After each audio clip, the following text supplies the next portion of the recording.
তোকে গেছিলি? বাজারে গেছিলাম। ও, আমার একটা সর্বনাশ হয়েছে জানো? কি? আমার কাছে যে পেয়ারা আছে না, হ্যাঁ। সব পেয়ারা চুরি নিছে। আরে কোষ কি আশ্চর্য ঘটনা! হ্যাঁ, এখন চুরটা কেমনে তোর এটা ব্যবস্থা করতে হবে? এটা তো বলা বেশ মুশকিল। এখনকার চোর কেমনে ধরবি? এক কাজ করলে হয়, ওই চোরকে গালি দে।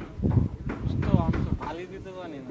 এক কাজ, আমি গালি দিয়ে দেই, আচ্ছা দে, তোর ভালো হইলে তুই দে। কিন্তু একটা শর্ত আছে।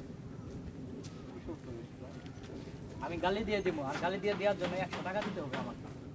আবার আরেকটা কাজ আছে, আমি চোরকে দেখিয়ে দিব, তাহলে 500 টাকা দিতে হবে। কোনটাতে তুই যাবি? তো আমার সাথে এই মুহূর্তে আচ্ছা, আমি চুরি ধরতে চাই বা চুরি আমি মারতে চাই। তো আমার কাছে বুঝতে পারছো কত আছে? 100 থেকে 200। আচ্ছা, পকেটে তো আছে তো, ছবি তো আচ্ছা দে দে দে, আমি চোর দেয়। আচ্ছা, আচ্ছা। বাইর কর, দি কয় টাকা আছে। বাইর কর, বাইর কর।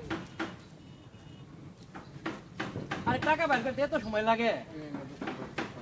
আমার কাছে যা আছে পকেটে সব কিছু। এই কয়টা টাকা চোরে তুই রাখ, তুই রাখ।